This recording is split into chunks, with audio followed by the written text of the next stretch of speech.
Маја е председател на Сдруженијето на индустријата за организирање настани. Моето прво прашање беше колку членки и кои се тие членки кои што членуваат во Сдруженијето. Маја, па бидејќи ти почна да одговараш, но нашата публика немате шанса да те чуе. Тешко мене да ме заќуткат. Ке се знајдеме. 40 компании брои во моментов асоциацијата. Короната не натера да се здружиме, свативме дека само здружени можеме да издействуваме некои своји права, обврски, регулативи. Тоа се компании кои што се занимаваат на било каков начин со организација на настани, значи организатори, рентал компании, аудиопродукции, видеопродукции, поддршка на настаните. Значи се она што можете да замислите, навистина еден настан вклучува огромен број на компании и сектори. Тука се артисти, тука се музичари, тука се превозници, тука се кетеринг компании, обезбедување. Дури човек да се праша и зашто толку малку членки имате, само 40, веројатно ќе расте тоа. Ќе расте. Тоа се основачкото тело, основачкото собрание. Сега веќе имаме интерес за вклучување. Знаете како требаше да допре до компаниите. А зашто Маја ви текна токму сега да се организирате на такво едно ниво, бидејќи овдека се гледа дека доколку луѓето не се соберат од слични бизнеси или иницијативи или ангажмани и така натаму, тешко некакви интереси заеднички, но зошто дури сега? Или зошто токму сега? Може би е тоа прашање. Може би бевме послободни. Може би бевме без работа.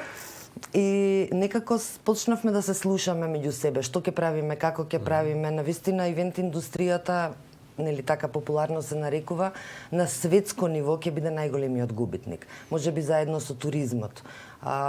Ги следевме бројките по светот и некако почнавме да се слушаме меѓу себе, без разлика што сме ние конкуренти, да речеме, на ова мало парче земја.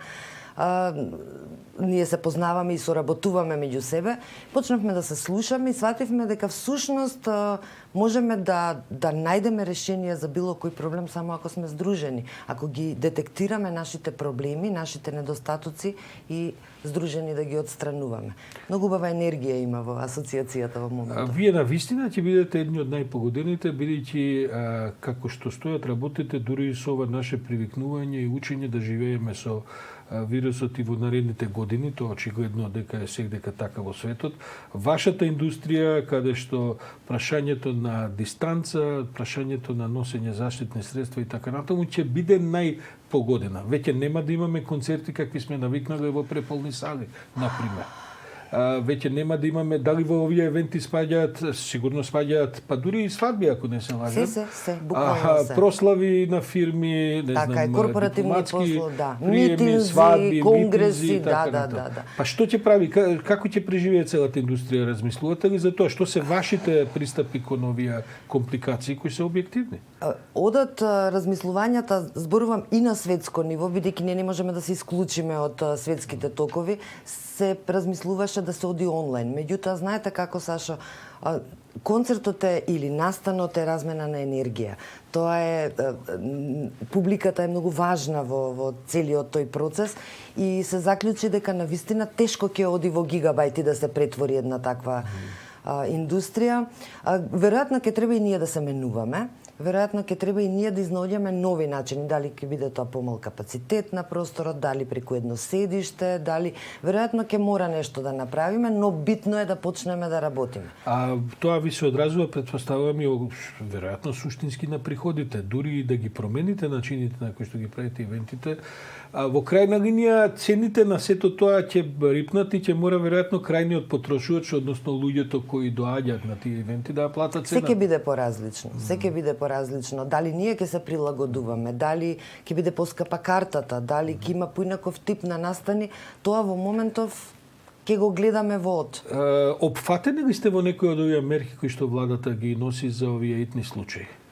Единствено што сме опфатени е во тие 14.500 за помош на вработените. Морам да кажам дека ивент индустријата и кај нас и секаде во светот се мали семејни компании, бидејќи природата на настаните е да ангажирате многу луѓе од надвор како дополнителни соработници и за тоа се тоа мали компании.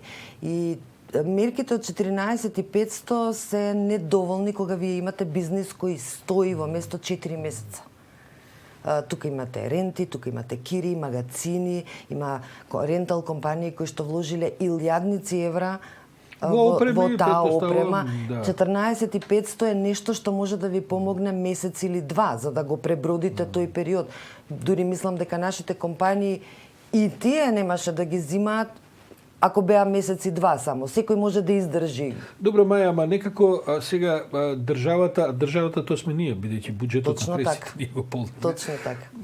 Сите очекуваат државата да им ги спаси бизнисите. Од друга страна, вклучувајќи го и овој бизнис во кој што ние работиме, ние нешто добиваме помош како медиуми од државата и минатата недела, но во суштина сите мора да се прилагодуваме, а некои ќе пропаднат за жал. Сега... Овде се работи за цела индустрија. Значи, ние всушност и не бараме пари од државата. Ние бараме да не пуштат да работиме. Затоа што во суштина ние ќе се снајдеме и ќе најдеме начин како да ги да ве пуштат да работите, се мисли на овие протоколи кои што треба да се пропишат. Апсолутно, апсолутно. Ние изготвивме сериозен протокол на 2 страници кој го доставивме до Министерката за финансии, на која децидно и кажавме дека не сакаме пари од државата. Пуштете не да работиме, ние ќе ви плаќаме даноци, како што тоа и до сега сме го правеле. Протоколот е доставен до Министерот за здравство, до Комисијата за заразни болести. Се уште, барем нас како асоциација, како приватни компании не контактирале. Вчера слушав вест на некој од британските медии на BBC, ако не се лажам, за викендов имало 2 огромни рейв партија во Лондон, на едните 4000 луѓе, на другите 2-3000 луѓе, значи илегални се разбира, бидејќи таму властите забрануваат тој вид на собирање и сето тоа. Па добро, и кај нас имаш и легални свадби. Да. Ги гледаме последиците од тоа. Практично тоа ми беше зборот. Вашата индустрија е во центарот не само на ризикот, туку и на, ајде да кажам, можноста да произведе нови заразени. Предпоставам дека и тоа има некаква граница, бидејќи во еден момент кога сите ќе се заразиме, па ќе се смисли веројатно ќе се измисли. Да, ма не сакаме ние да произведеме нови кластери, апсолутно тоа така не е. зборот, бидејќи вие би биле инаку производители на нови кластери. Што размислувате во начинот на менувањето на пристапот кон тоа? Да речеме, како да се направи свадба денеска, Маја? Свадбите се навистина проблематична категорија. А луѓето имаат потреба да се Така да е. прослават, нели? Мислам тие што мислат дека треба да прослават. Свадбите се малку проблематични бидејќи тука имате многу блиска семејна интеракција и не можете да ги одбегнете бакнувањата, гушкањата, Како ќе се фрла честитањата, букетот. Но од друга страна, еден концерт на пример можете да го изведете на отворен простор, каде што вие со сопругата, со партнерот ќе дојдете, ќе си поседите, ќе слушате, маски ставено, некаква дистанца, значи постојат дури и за свадбите, мислам дека може да се најде некаков начин. Повторно доаѓаме до тоа што постојано го слушаме од здравствените власти. Свеста и само свеста е онаа која што е битна. И ако носите маска на Оро? Тоа да го видаме до Оро со сите со маски фатени. Видов снимка со столици држат, а други.